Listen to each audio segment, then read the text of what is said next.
for being here in person and also virtually. Happy to be here. There's so much going on with SPPH. I work with the students who's in SPPH, and I think there's just such wonderful things going on here. So thank you for the work that you all do as well. All right, so I'm here to talk about how people with schizophrenia fared in the 2021 heat zone here in BC. I think we all know, I'm about to tell you, they actually didn't fare that well, but for those who did survive, what that experience was like. And so this is based on research that took place on the traditional, ancestral, and ceded territories of the Musqueam, as well as the Tsleil-Waututh, as well as the Cayuse and Umatilla and Walla Walla nations. So Coquitlam and Burnaby as well. All right, so this is what I have on deck today. So I'll provide a quick background first for why this topic is important, and also let you know about what we did to get the questions, and then walk you through some main findings, and then talk about why these findings are important. So what are the implications, the so what, and then I will also talk about the limitations of our research and get to Q&A. Before I start, I really do want to note our team. We had a big team pursuing this. Our wonderful students up top here. So these were students trying research for the first time, and interviews are already they can be difficult, but also interviewing people with schizophrenia. I told them that they're probably not going to have other experience anything like this. So this was a steep curve, and they did such a wonderful job. And the rich, nuanced data that we have really speaks to the students. So I really appreciate them. And then on the bottom here, some co-Is, as well as Dr. Sarah Henderson, who I know is a part of SPPH. She was an initial consultant on the project at the very beginning.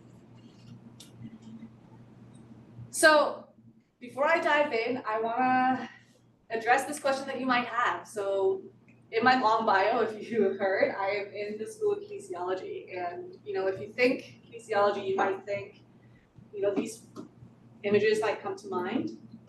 Physiology, biomechanics, neurophysiology, all of that absolutely happens in kinesiology. At the same time, and actually, I also did physical education as my undergrad, and I still do retain a little bit of the biomedical side of the body, and I also always get asked, can you fix my shoulder? I could try, might not like the results, because what I actually pay attention to is more the socio-cultural, political dimensions of the body. So kinesiology technically is the art and science of human movement. And in vernacular, we all know that when we walk into a room, we're not just like a bag of bones and muscles walking into a room.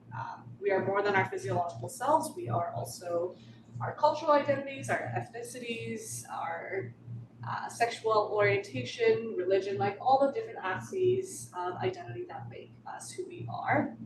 That really has an influence on how we experience the world and how the world experiences us. So I'm a sociologist in kinesiology, concerned about how different bodies, how different identity axes influence life chances.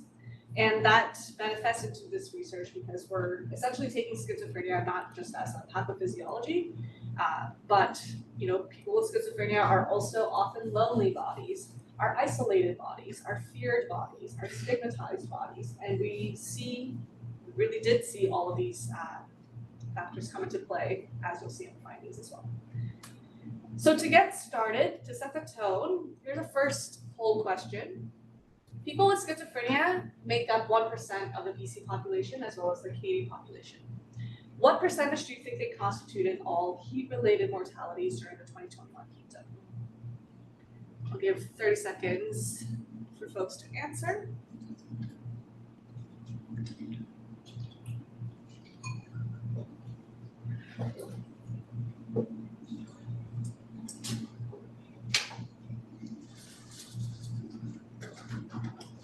Okay, I see that 100% have answered already, so thank you. Yes, so B is the correct answer, 16%. And Yeah, so 1% of the BC population made up 16% of the mortalities, which is an absurd number. And for folks who answered 25%, you're actually not completely wrong, because this is not the first time this disproportionate impact has been seen. Before 2021 in BC, in 2018 in Montreal, people with schizophrenia were also very much disproportionately impacted, and there it actually was 25%, and same there to 1% of the Quebec population, but they made up a quarter of the deaths that happened. And these are not just random stat numbers that we should just kind of walk by. Like, this is a staggering number that should make us question, like, what happened here? And there is some physiological, biomedical understanding of thermal regulation in people with schizophrenia, but we also know that anecdotally they are more likely to be isolated, unemployed, live alone. And so that's the reason we decided to do this research, saying that there's more going on here than just biomedical reasons. All right. So this is based on research at the BC CDC. And you can see here at the very top is schizophrenia. You can see here they're way, way, way over represented in terms of the comorbidities that people had of those who died. Yeah. And so with this background, what we tried to do through this research was explore how people with schizophrenia were impacted physically, cognitively, and emotionally, and then second, ask the more sociological oriented questions of how different social and environmental determinants of health played a role in these compounding and intersecting effects. And with that, I have a next question. This maybe is a giveaway. So what is the leading cause of weather-related deaths in North America?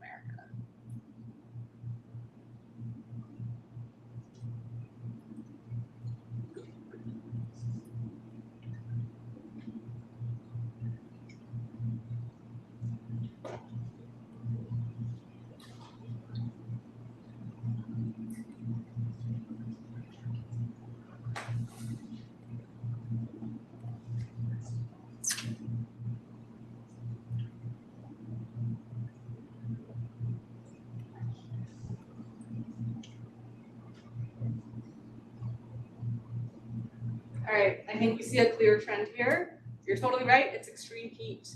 Extreme heat is the #1 weather-related cause of death. And I put this question here because this might seem like a one-off topic where we're talking about a very specific population, people with schizophrenia experiencing heat. But this is important because heat continues to be the leading cause of death, weather-related death, and also we know that extreme heat is increasing in severity, duration, frequency, and intensity, which is severity, I guess. So this is good cause for concern, for ongoing concern. We need to continue to pay attention to this. All right. So what did we do to get at these questions? Oops.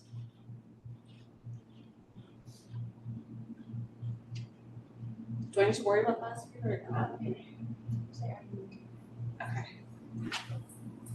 So we talked to 35 people with schizophrenia, and we had more males than females, and average age was around 41, although we had a huge range. So the oldest person we talked to was 80, the youngest was 21. And obviously, those absolutely most affected by schizophrenia perished in the heat zone, and we can't talk to them.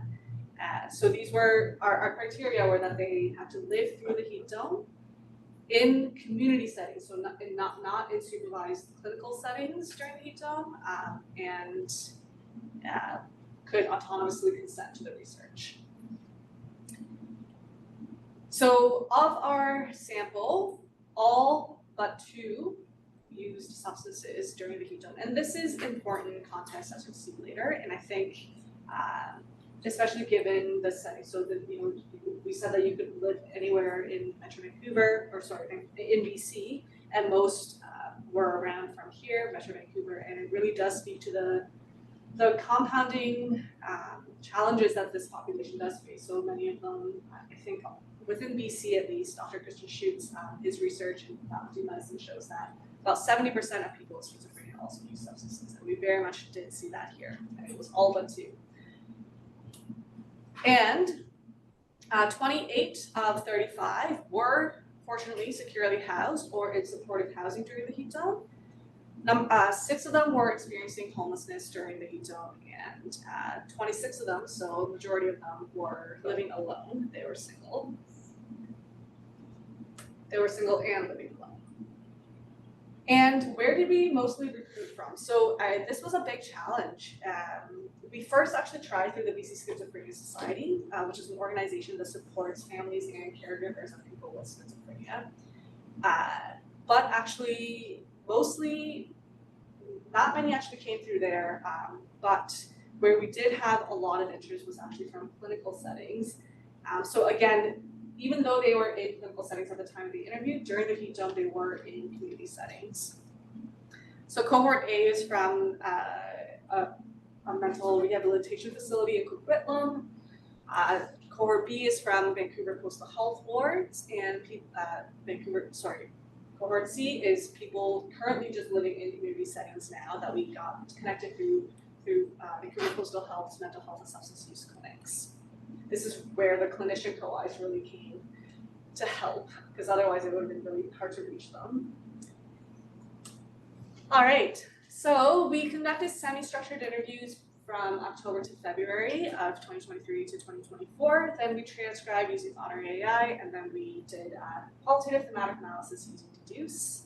And when I say we, it's the research team, all of us together. Before I dive into the findings, I'm curious about what you think is a key reason why people with schizophrenia are particularly susceptible to heat-related morbidity and mortality.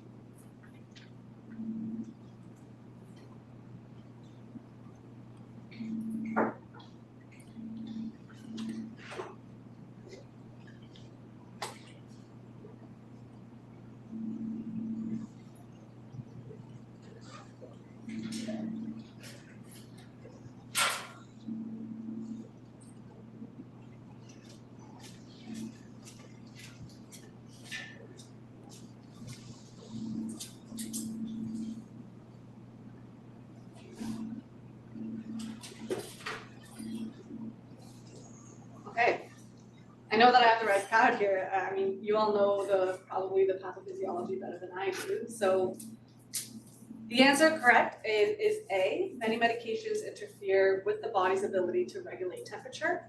At the same time, this is kind of a trick question because this is certainly not the only reason. This is the most conventionally known reason that antipsychotic medication does impact thermoregulation.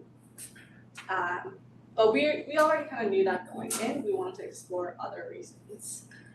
And already I think like public discourse is mostly around the biomedical reasons, which is all the more why we wanted to ask the more social, environmental questions. All right. So here are the 4 main themes that emerged from our interviews. We found that substance use and also schizophrenia-specific factors, as well as social isolation and barriers to using public resources, were the main reasons why how people were affected by the heat during the heat dome. So I'll go through each very briefly. Obviously, there's a ton more data, and I linked 2 papers at the end if you would like to delve in deeper. So one of the most significant barriers during the heat dome for this specific population was substance use. And like I mentioned, all but 2 did use substances during the heat dome of our sample. So it, first of all, worsened schizophrenia symptoms like paranoia, agitation, and hallucination.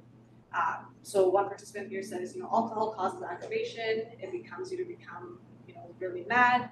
Weed makes you paranoid. It makes the voices worse. So making your symptoms worse is just not going to help. And Substances like methamphetamines and alcohol heightened feelings of overheating as well. So increased heart rate, blood pressure, that, obviously this intensifies discomfort, making it harder for individuals to regulate their body temperature. And they also noted that staying home actually just to avoid the heat led to isolation and boredom, which would then lead them to use more substances. So it would become this cycle. And fourth, substances made them less aware of the impacts of heat. So, if you are cognitively impaired due to substance use, then you are less likely to recognize how you're feeling. So, and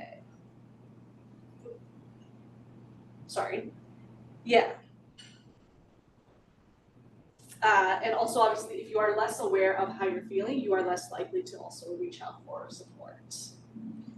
So you can see here how this becomes a feedback loop.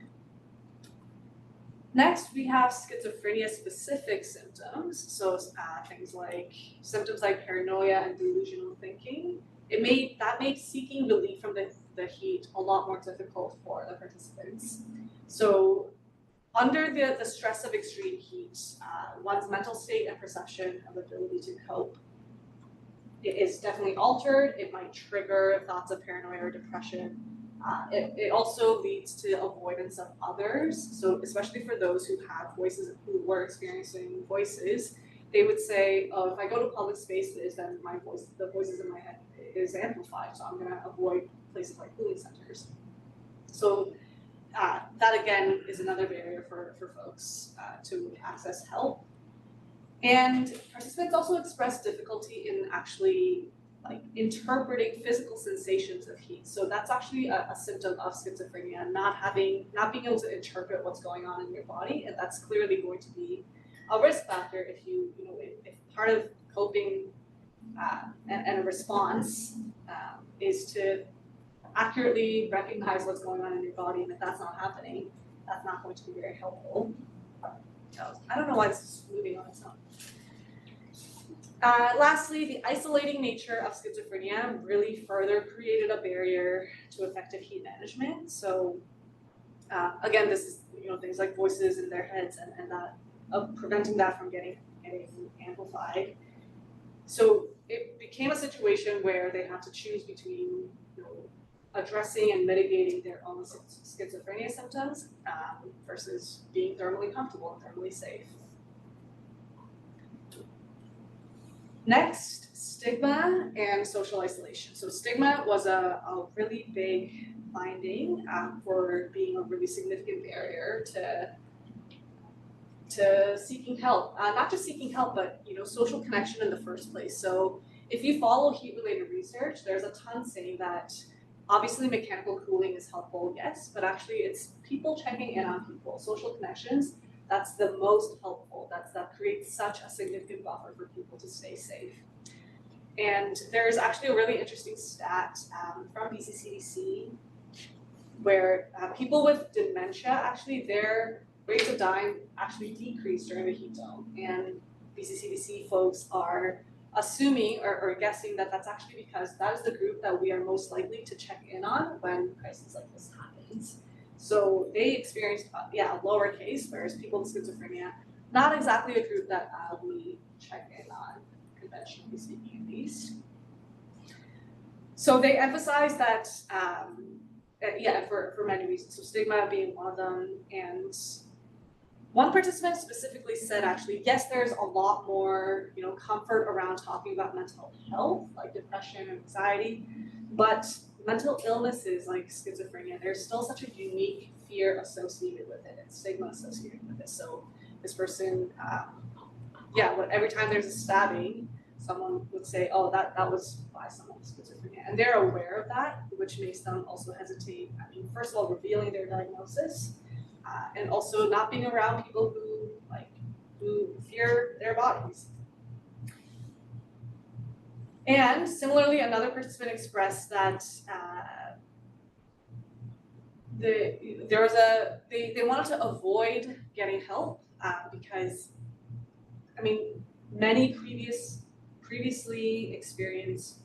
Many previous negative experiences were brought up to say, I don't want to experience that again, where they would go to a healthcare facility and be denied help because they were feared or they weren't taken seriously. It was kind of like one extreme or the other, which was really interesting, and I'll get more at that in the next. So yeah, hindered, sort of barriers, previous negative experiences that led you to hesitate from seeking resources that are already available. This overlaps into the next, which was barriers to existing resources and care.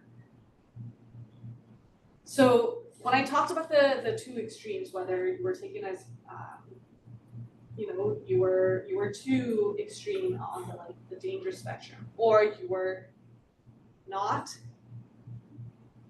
really meeting the conventions of what someone with schizophrenia should present like. So this person says here, there's a vulnerability in having a mental illness. I really wanted to hide, and then I wanted to get better spoken and not appear that I have a mental illness.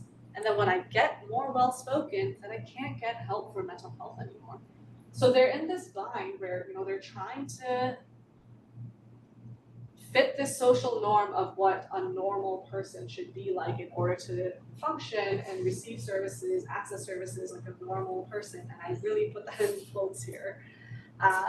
But when they do that and then they reveal that they have schizophrenia and that their care needs to be catered to that, then they're not believed because we have a certain understanding of what schizophrenia should look like, and if it doesn't fit, then there was some confusion.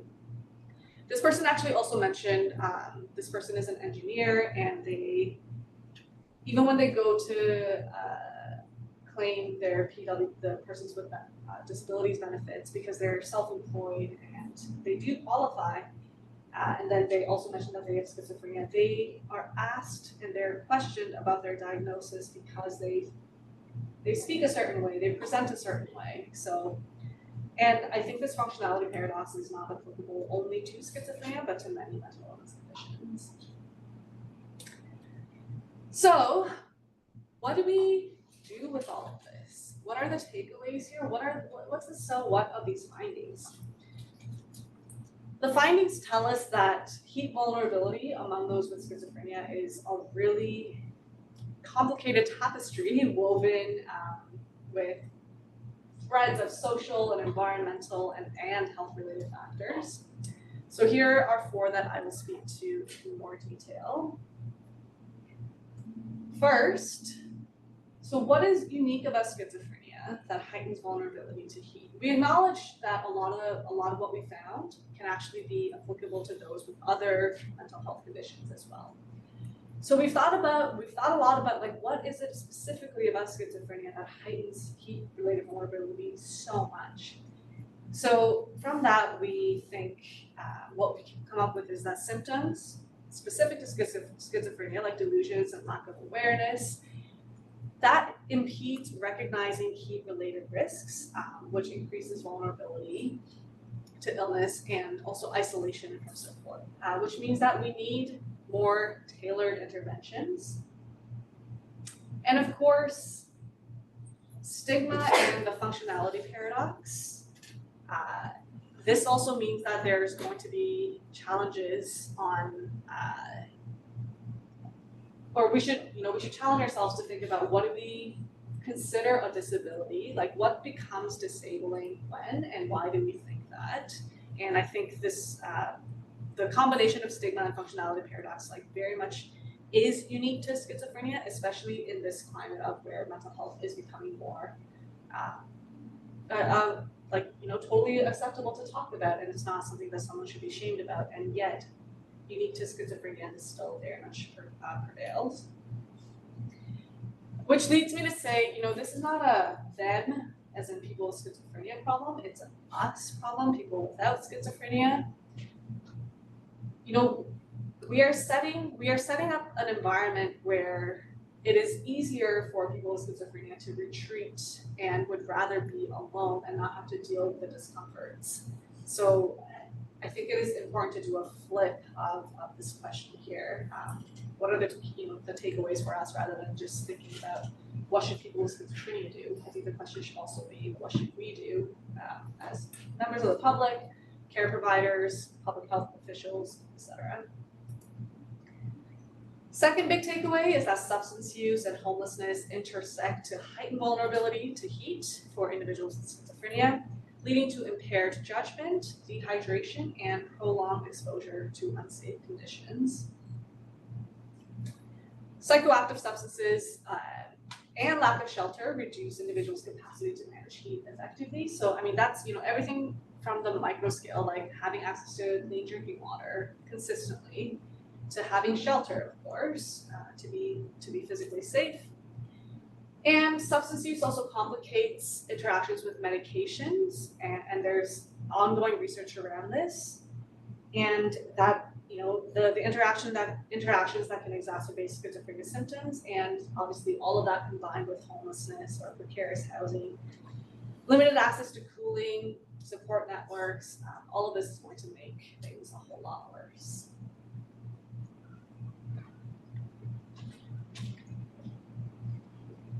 Thirdly, supporting individuals with schizophrenia requires balancing their desire for independence and autonomy with the need for social support to reduce isolation and improve keeping safety.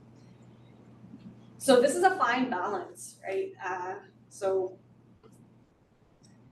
I think not even just for people with schizophrenia, but I actually work with a student who's a paramedic, and during the heat dome, she encounters a situation where she entered a home of an older person, and she was hit by a wall of heat essentially, and she said to the person, "This is unsafe here. Like, you are showing symptoms of heat stress. We should go move you to somewhere cooler." And they said, "No, I feel fine."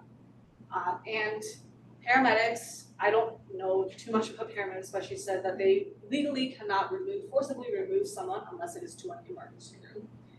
And they weren't at that state yet, so she actually left that situation because this person didn't want to go anywhere, and they couldn't forcibly remove them, wondering, like, am I leaving someone to potentially die alone here?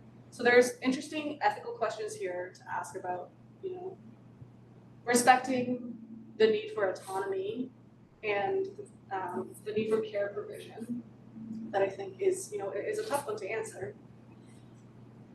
And yeah, so applied to schizophrenia. So if someone says, "I don't want to go because I have voices in my head," is it up to you to say, "Well, your thermal safety comes first. Let's deal with that later"? Or is it also about rethinking our public cooling spaces to say maybe we have like a quiet room to accommodate that kind of need, or so it leads to different questions. Yeah, so what I just said here, being sensitive to sensory needs, about voices and any other needs. And also, it's important to recognize the gaps between available resources and the specific needs of those living with schizophrenia.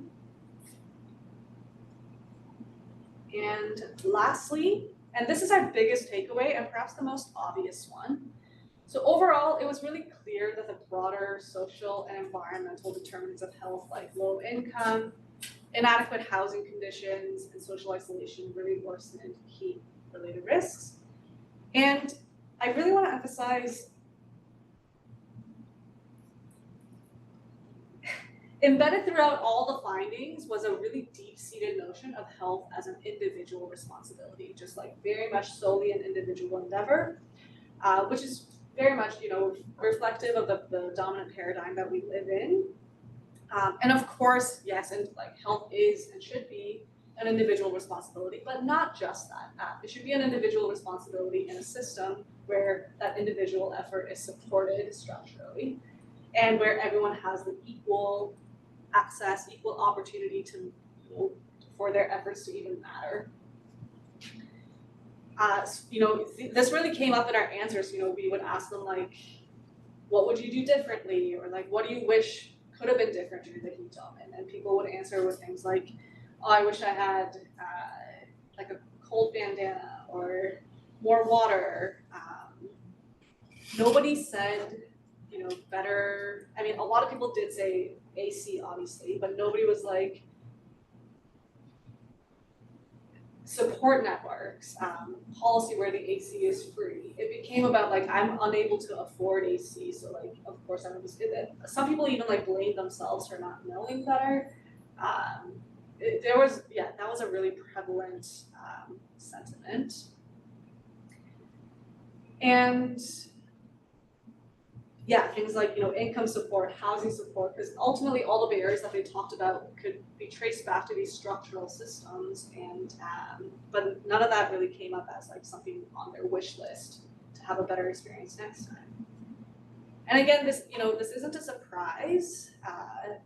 So much of our public health messaging, I think it's a lot better here in BC actually, but in other places, so much of it is on individual efforts, like go seek a cooler space, drink water, find mechanical cooling. Well, not everybody has access to that, and especially for a population like this, that's not a reality. I totally recognize that this is a really overwhelming takeaway to be like, we need to fix everything, but I think flipped on its head, I think it means actually we have multiple entry points. So we can work on housing, and that means that we help people with their heat experience. We work on income support, that can also lead to heat experience improvement. So I think the overwhelming nature can actually be really leveraged as we have many different ways to address these problems. All right, so some limitations to this research. Obviously, we could only talk to those who survived the heat dome. So this certainly does not represent everyone who suffered, and yeah, specifically those who perished in the heat. They clearly, obviously, had it the worst. Not only that, many of our participants were in various housing or other facilities with support services, which is really great. But this also doesn't. This means that we didn't reach the most vulnerable, and also, these were also, a lot of them were people currently in clinical studies. And we know that there are many living with schizophrenia, also like undiagnosed, so we weren't able to reach them either. One of the symptoms of schizophrenia is compromised recall, and this was 2023, so we were asking them about an event 2 years prior. So many of them couldn't remember, and we ultimately expanded and changed the question so it just became about experiencing heat in general. And this was a social science research, so we didn't delve into the impact of different antipsychotic medications, but we know that there absolutely is impact. And yeah, the recall challenge, and and we also didn't analyze findings by gender or by income level. Although I will say, I think most people, everyone actually was under the poverty line, and almost everyone except I think one person was on persons with disabilities benefits. But we didn't do like a demographic analysis by demographic axes. So in closing, findings, we're calling for a systemic approach addressing both societal and environmental contributors rather than just individual behaviors, and also to expand beyond just biomedical understandings of schizophrenia. And recognize that improving heat protection requires expanding along public support systems. A lot of them already exist, but thinking more about how to make this more accessible, more targeted towards this population. And again, challenging this notion that health is an individual responsibility alone. Not only challenging it, but like improving our system so that that becomes an obvious fact that it should be a collective endeavor. So yeah, that gets at my last point. This should serve as an opportunity to reimagine how to build a resilient society, because if it's a resilient society for people with schizophrenia, it probably is going to be resilient and better for everyone else as well. So yeah, hopefully this sparks some questions about just reimagining in general.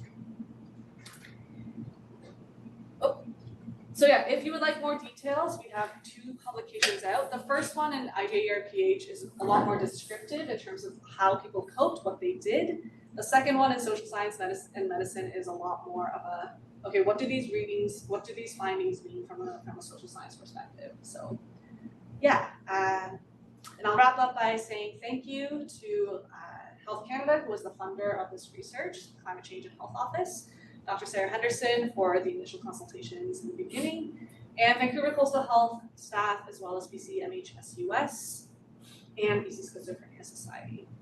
And yeah, happy to answer questions.